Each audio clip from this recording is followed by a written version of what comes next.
Hello everyone. मेरा नाम है डॉक्टर मयंक बरनवाल और आज हम लोग बात करेंगे बहुत ही इम्पोर्टेंट टॉपिक के बारे में। तो देखो फ्रेंड्स, सबसे पहले आप लोग ये जान लो कि स्टैंडर्ड ट्रीटमेंट गाइडलाइन के बारे में, और इसमें बहुत सारी चीज़ें आपको मिलने वाला है। देखो, मैंने सबसे पहले आपको जो है इससे रिलेटेड पहले भी बहुत सारी वीडियो बना रखी है, जिसमें कि मैंने rational use of the medicine, ठीक है, एविडेंस बेस्ड मेडिसिन, ठीक है, इन सब चीज़ों के बारे में मैंने क्लियर कट जो है आपको बहुत सारी चीज़ें वीडियो दी हैं। आई थिंक आप जो है उस वीडियो को जरूर देखेंगे, और उसमें जो है बहुत ही बढ़िया जो है एक नोट्स आपको तैयार किया गया है, जिसमें कि आप नोट्स खुद बनाइए अपने हाथों से। बहुत टाइम है बच्चों, बहुत टाइम है, ठीक है। मैं जो ये अभी जुलाई चल रही है, आपका एग्जाम जो है अप्रैल मई में होने वाला है, तो उसके लिए परेशान होने की जरूरत नहीं है। मैं आपको उससे पहले ही सारी वीडियो खत्म करने की कोशिश करूंगा। ये परेशान मत होइए। जो टॉपिक मैंने स्टार्ट कर दी, मतलब जो सब्जेक्ट मैंने स्टार्ट कर दी, उसको खत्म करना है। कुछ कारण था जिसके कारण जो है मेरा लेट हो जा रहा था, ठीक है, पर उसको अब मैं साइड में करते हुए आपका स्टार्टिंग करने वाला हूँ सारी वीडियो। और बच्चों बहुत ही इंटरेस्टिंग टॉपिक है सारे, तो इसमें बहुत ही परेशान होने की बात नहीं है। मैं सब चीज देखो देखो देखो पहले देखो दोस्तों, मैं आपको पहले बता देता हूँ। कहते हैं दोस्तों, मैं इसलिए कह रहा हूँ क्योंकि कुछ लोगों ने जैसे कि मैसेज किया मुझको, कहते हैं कि आपके वीडियो जो है बड़े लोग भी देखते हैं, छोटे लोग भी देखते हैं, मीडियम क्लास के लोग भी देखते हैं, तो आप बच्चे बच्चे मत कहा करिए। तो मैं कहा ठीक है सर, कहते हैं मैं फ्रेंड बोलूंगा, सभी लोग तो फ्रेंड हैं, सभी लोग दोस्त हैं, ठीक है। तो इसीलिए क्या नाम है कि बच्चों यहाँ क्या नाम है दोस्तों, ठीक है, यहाँ पे मैं जो स्टैंडर्ड ट्रीटमेंट गाइडलाइन के बारे में थोड़ा बात कर लेता हूँ। और एक चीज मैं आपको पहले बता दे रहा हूँ कि देखिए, एक चीज देखिए, लाइफ में हमेशा ना आप प्रैक्टिकल रहना सीखिए। प्रैक्टिकली जब आप कोई चीज सीखते हो ना, तो ज्यादा बेस्ट होता है in comparison to theory knowledge रटना, ठीक है। तो मैं कोशिश हमेशा करूंगा कि ना जहां तक आपको मिल सके ना, वहां तक आपको हम प्रैक्टिकल नॉलेज दूं, उस सब्जेक्ट का, उस टॉपिक का प्रैक्टिकल नॉलेज दूं, जिसके कारण आपको बहुत ही अच्छा विजुअलाइजेशन करने का मौका मिल सके, ठीक है। तो इसी चीज को लेकर बच्चों हम आज बात करेंगे स्टैंडर्ड ट्रीटमेंट गाइडलाइन के बारे में, ठीक है। तो बच्चों देखो, क्या कहते हैं कि देखो दोस्तों, इसमें देखिए हम लोग स्टैंडर्ड ट्रीटमेंट गाइडलाइन में सबसे पहले हम लोग ये जानने की कोशिश करते हैं ना कि आखिर ये होती क्या है, ये बला क्या है, ये चीज क्या है, ठीक है। तो स्टैंडर्ड ट्रीटमेंट गाइडलाइन को हम लोग ना स्टैंडर्ड ट्रीटमेंट प्रोटोकॉल भी कहते हैं। क्या कहते हैं बच्चों? स्टैंडर्ड ट्रीटमेंट प्रोटोकॉल, ठीक है। तो इसमें जो है हम लोग, ठीक है, याद रखे रहना, इसके अंदर हम बता दे रहे हैं ना कि हर गवर्नमेंट, ठीक है बच्चों, जो नेशनल लेवल पे, जो दोस्तों जो नेशनल लेवल पे गवर्नमेंट होती है, या स्टैंडर्ड या इंटरनेशनल लेवल पे जो डब्ल्यूएचओ होती है ना, वो एक गाइडलाइन बना देती है, किसी भी डिजीज का एक गाइडलाइन बना देती है। मान लो कि ना कि कोई पेशेंट गया, ये पेशेंट है, ठीक है, ये पेशेंट जो है फिजिशियन के पास जाता है, ठीक है। अब देखो ये फिजिशियन है, बैठा हुआ है, अब यहाँ पे गया, ये यहाँ पे ट्रीटमेंट ले रहा है, तो फिजिशियन इसका भैया क्या करेगा? डायग्नोसिस बनाएगा। डायग्नोसिस क्या होगा? पहले प्रोविजनल डायग्नोसिस बनाएगा, फिर फाइनल डायग्नोसिस बनाएगा लैब टेस्ट के बाद, ठीक है।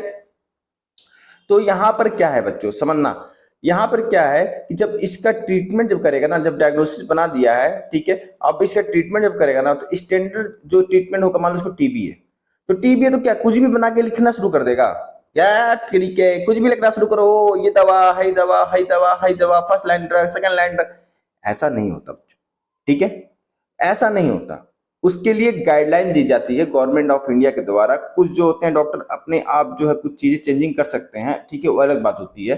फिर गवर्नमेंट के द्वारा एक गाइडलाइन दी जाती है कि आप इस क्रम में क्या नाम है टेस्टिंग करिए, इस क्रम में जो है उसका ट्रीटमेंट करिए, ठीक है, तभी पेशेंट को फायदा मिलेगा इसका, और इसका एक स्टैंडर्ड होगा, ठीक है। तो यहाँ पर जो है स्टैंडर्ड ट्रीटमेंट गाइडलाइन का मतलब यही है, जिसमें कि हम सभी क्या जानते हैं कि देखो, इसमें standard treatment protocol, standard treatment schedule, therapeutic guideline जिसकी थेरेपेटिक गाइडलाइन है, और प्रिस्क्राइबिंग पॉलिसी, प्रिस्क्राइबिंग पॉलिसी, इन तीन बातों का ध्यान इसमें दिया जाता है, ठीक है। क्या क्या? Standard treatment guideline, therapeutic guideline और प्रिस्क्राइबिंग पॉलिसी, तीन चीजें जो कि बहुत ज्यादा इंपॉर्टेंट होती हैं। यदि ये तीन चीजें ना दी जाए तो कोई भी अपने आप कुछ भी लिखेगा, कोई क्या स्टैंडर्ड रह जाएगा? कोई स्टैंडर्ड नहीं रह जाएगा बच्चों, कोई भी कुछ भी लिखे जा रहा है, ठीक है। तो ये चीज बहुत ही ज्यादा इंपॉर्टेंट है, याद रखे रहना। These guidelines including the preferred pharmaceutical and non-pharmaceutical treatment for common health problem। इसमें हम लोग ना फार्मास्यूटिकल जो कि दवाएं होती हैं, और नॉन फार्मास्यूटिकल मतलब कि जो दवाएं नहीं होती, जिसमें योगा अभ्यास, ठीक है, डाइट चेंजेस, ठीक है, मेडिटेशन, ठीक है, और बहुत सारी चीजें होती हैं जिसमें मेडिसिन का यूज नहीं होता है, वो इंक्लूड की जाती हैं, ठीक है। अब देखो इसमें क्या है, these guideline usually represent one of the approaches to promote therapeutic effective and economical efficacy use of medication। तो इसमें हम लोग थेरेपेटिक इफेक्टिव और इकोनॉमिक इफिकेसी के बारे में हम लोग बात करते हैं। तो बच्चों दो चीजों के बारे में हम लोग बात करते हैं। अब देखो हम यहाँ पर एक बात करना चाहते हैं, ये स्टैंडर्ड ट्रीटमेंट गाइडलाइन है ना, हाँ, तो ये जिसका ये स्टैंडर्ड एसटीडी आपको इसलिए पढ़ाया जा रहा है कि मान लीजिए कि आप हॉस्पिटल में काम करते हो, ठीक है, एज ए फार्मासिस्ट, या आपकी कम्युनिटी फार्मासिस्ट हो, ठीक है, इन दोनों ही जगह पे क्या होगा, मान लो प्रिस्क्रिप्शन आ रहा है, तो प्रिस्क्रिप्शन में क्या होगा, प्रिस्क्रिप्शन में क्या होगा, मान लो उसकी लैब रिपोर्ट भी रहती है, बहुत सारी चीजें रहती है, तो उसमें गाइडलाइन के अकॉर्डिंग ट्रीटमेंट हुआ होगा, तो उसमें मेडिसिन होगी, ठीक है, तो मेडिसिन जो होती है ना उसमें इंक्लूड होती है कि ऐसे ऐसे जो है ट्रीटमेंट करेंगे, और ये जो है एसेंशियल मेडिसिन इसमें इंक्लूड की जाएगी, ठीक है। तो वो मेडिसिन आपको पता होनी चाहिए, ठीक है, वो गाइडलाइन आपको भी पता होनी चाहिए थोड़ी मोड़ी, कि जिससे कारण कि आपको पता चल सके कि आखिर इसका कैसे ट्रीटमेंट हो रहा है, और पेशेंट को सलाह मांग रहा है तो आप थोड़ी मोड़ी सलाह भी दे दीजिए उसको, ठीक है।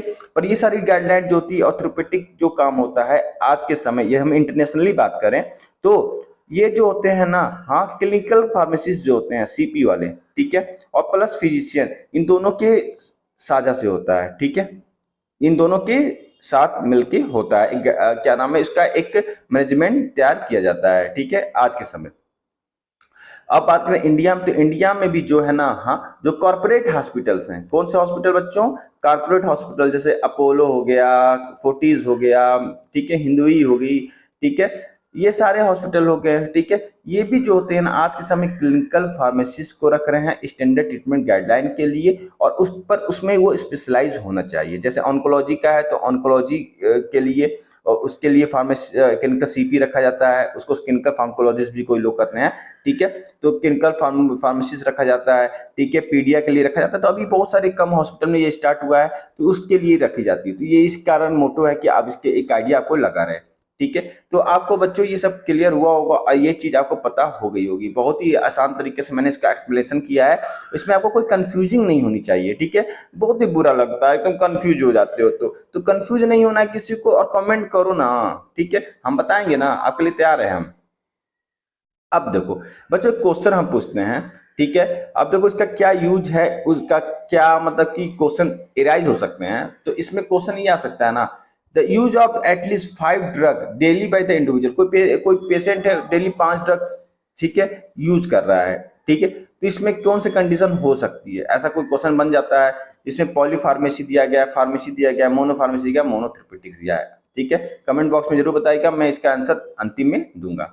अब इसका डेफिनेशन डब्ल्यूएचओ के अकॉर्डिंग देखते हैं कि आखिर डब्ल्यूएचओ चाचा जी क्या कहते हैं हमारे, ठीक है। तो देखिए STG standard treatment guideline is systematic development statement design to assist practitioner and patient. किसको किसको असिस्ट करता है, असिस्ट मतलब कि उनको असिस्ट कर रहा है कि भैया देखो तुम ऐसे ऐसे गाइडलाइन है, इसके हिसाब से ट्रीटमेंट दो, ठीक है, ज्यादा तुम्हारे लिए बेटर होगा। तो प्रैक्टिशनर मतलब फिजिशियन को एंड पेशेंट को make a decision about the appropriate health care for the specific clinical circumstance. जो पेशेंट के लिए बेनिफिट का काम करे, ठीक है, उनके लिए बढ़िया काम करे, ठीक है, ठीक है, तो वो असिस्ट करने का काम यहाँ पर बात की गई है, जो डब्ल्यूएचओ कहती है, एसटीजी कहती है, ठीक है।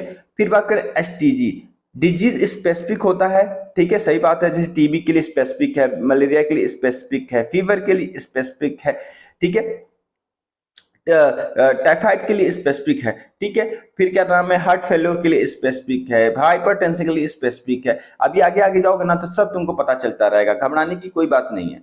Publication to relevant document and their proper update health medical practitioner मतलब कि फिजिशियन, ठीक है। STG is a systematic developed statement designed to assist practitioner and patient to making decision about the appropriate healthcare for specific clinical substance।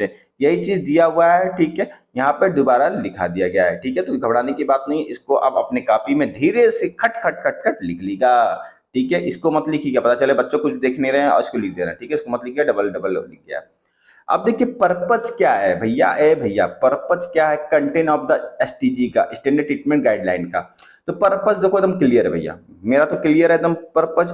इसमें क्या कर रहे हैं ये लोग, ये क्या कर रहे हैं कि इफेक्टिवली इंप्लीमेंट गाइडलाइन, ठीक है, मतलब कि स्टैंडर्ड ट्रीटमेंट गाइडलाइन, ठीक है, इफेक्टिवली इंप्लीमेंट गाइडलाइन एसटीजी वाला है, is advantage for the beneficiary health care provider supply manager ठीक है, एंड हेल्थ पॉलिसी मेकर, मतलब कि इसमें बेनिफिशियरी जो है आपका उसके लिए बढ़िया है, ठीक है, जो पेशेंट है, मतलब हेल्थ केयर प्रोवाइडर के लिए बढ़िया है, सप्लाई मैनेजर जो है उसका उसके लिए बढ़िया, हेल्थ केयर पॉलिसी मेकर के लिए भी बढ़िया है, ये सबके लिए बढ़िया है भाई। इसी कारण स्ट्रेटेजी का यूज हो रहा है। पता चले कोई अधिक दवाई कोई कम दवाई, इसमें फिक्स है भैया, ठीक है, ये गाइडलाइन है, इसके अकॉर्डिंग आप ट्रीटमेंट करिए इधर, ठीक है। As we know improper use of the misuse of the medicine in the, देखो समझना, treatment any medical condition is extensive which is harmful for the people. अब देखिए बहुत लोग क्या होता है इम्प्रॉपर मेडिकेशन का यूज कर रहे हैं, ठीक है, मिसयूज कर रहे हैं जिनका कोई जरूरत ही नहीं है, ठीक है, तो गड़बड़ है ना। कॉमन कोल्ड के लिए लोग एंटीबायोटिक प्रिस्क्राइब कर देते हैं, कुछ कुछ, ज्यादा नहीं, अभी कुछ कुछ हो सकते हैं, ठीक है, प्रिस्क्राइब कर देते हैं, तो वो भी तो क्या हुआ, मिसयूज ही ना हो रहा है, ठीक है, तो यहाँ पर ये बात हो रही है। The idea behind AB STD is the have standardization in the term of treatment and promote effective and efficacy treatment option, effective treatment option है ये, और strategy may be used in the different stage of the therapeutic process, it should be including the medical supply also following the prescribing treatment, जो prescribing treatment है वो भी include है, it should be assist the better diagnosis and the look prevented services, ठीक है। ये सारी चीजें बच्चों इसमें इंक्लूड की गई है दोस्तों, इंक्लूड की गई है, समझना इस चीज को। अब एडवांटेज की बात करें कि एसटीजी का क्या एडवांटेज है, ये बहुत ज्यादा इंपॉर्टेंट, की एडवांटेज होनी चाहिए ना, तभी तो ये दिया गया है। तो एडवांटेज देखिए, तो प्रोवाइड स्टैंडर्डाइजेशन गाइडलाइन, प्रैक्टिशनर के लिए स्टैंडर्ड गाइडलाइन दी गई है जो इसी के अंडर रहते हुए काम करें। Provide the most effective therapy in the term of quality, quality को लेकर पहले ही एक डिसाइड कर दी जाती है क्राइटेरिया कि भैया ऐसे ही ट्रीटमेंट करना है, ऐसे ही देना है, एक स्टैंडर्ड बन जाता है। मान लो कि कोई रास्ते जाना है और कोई रास्ते में जाना है, तो मान लो कि कोई उस रास्ते में आप डिसाइड करो कि भैया देखो बैग लेना है हमको, बैग में जो है अपना सामान लेना है, चड्डी बंडी कच्ची सब रख लेना है, ब्रश भी रख लेना है, ब्रूस भी रख लेना है, जिब्बी भी रख लेना है, सारा चीज रख लेना है, फिर ट्रेन में जाना है, खाना भी रख लेना है, ट्रेन में खाया जाएगा, ठीक है। ये सब चीज हम लोग क्या किए पहले से बना लिए ना, अब मान लो सब चीज भूल जाए तो क्या होगा, गलत है ना, ठीक है। तो इसकी एक गाइडलाइन हम बना के रख लिए, भाई हम ऐसे से जाएंगे, तो ये चीज बहुत ज्यादा आपको क्वालिटी इंप्रूव करेगा, आपको कोई दिक्कत नहीं होगी, आपको कोई चीज पैसा खर्च नहीं करना पड़ेगा कि ये चीज भूल के हम चीज खरीदना पड़ेगा, ऐसा ही समझ लो, कुछ ऐसा ही ये भी है। Encourage practitioner to high quality care की बात की जाएगी। और फिर क्या करते हैं, the health care system need to provide only for the medicine as per the formulary list of essential medicine, देखिए आ गया ना, एसेंशियल मेडिसिन की फार्मूलरी इसमें इंक्लूड की जाएगी, जिसके कारण कि अच्छे से वो वैल्यूबल मेडिसिन लिखी जा सकती है। Provide valuable assistant to all the practitioner specially for those lower level skill, ठीक है, ये चीज बहुत ज्यादा इंपॉर्टेंट है कि provide valuable assistant all practitioner को, ठीक है, दी जानी चाहिए।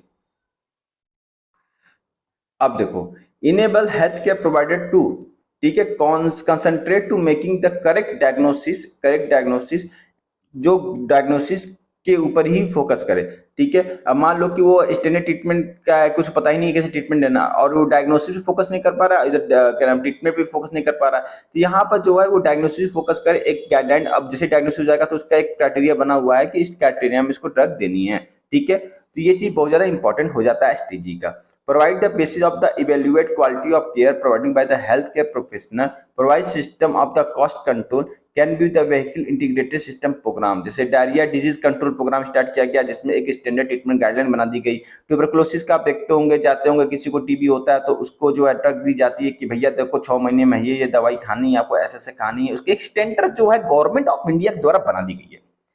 फिर मलेरिया का भी बात कर ले, ऐसे बहुत सारी चीजें आपको देखने को मिलती है, हाल ही में सिकल से एलमिनिया का भी आपको देखने को ऐसे ही मिलता है। At the primary health care facility using the single, ठीक है, help to manage the drug supply system, इससे ड्रग के सप्लाई सिस्टम को हम लोग मैनेज किया जा सकता है इस गाइडलाइन के थ्रू। पर देखिए स्टैंडर्ड ट्रीटमेंट गाइडलाइन हम इंडिया की बात कर ले तो हाइपरटेंशन के लिए भी बना दिया गया, ठीक है, कहाँ गया भैया, ठीक है, ये रहा भैया। तो हाइपरटेंशन के लिए भी बना दिया गया जिसमें diagnosis assessment management of the primary health care, जो कि 2017 में आपको देखने को मिल जाता है मिनिस्ट्री ऑफ हेल्थ के द्वारा। ट्रीटमेंट गाइडलाइन पर anti microbial use of the common syndrome second edition आपको देखने को मिलता है आईसीएमआर का, जो कि बनाया गया। Guideline for the programming management of drug resistant TB, ठीक है, तो ये सारी चीजें बना दी गई जो कि आपको 2021 में देखने को मिलता है।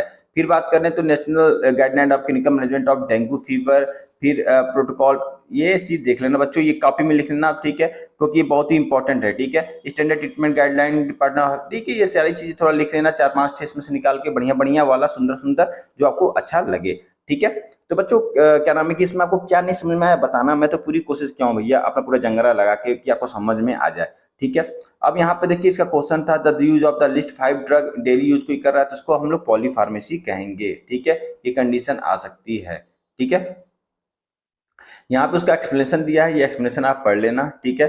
ठीक है, क्या है आप समझ में आपको आ जाएगा, ठीक है।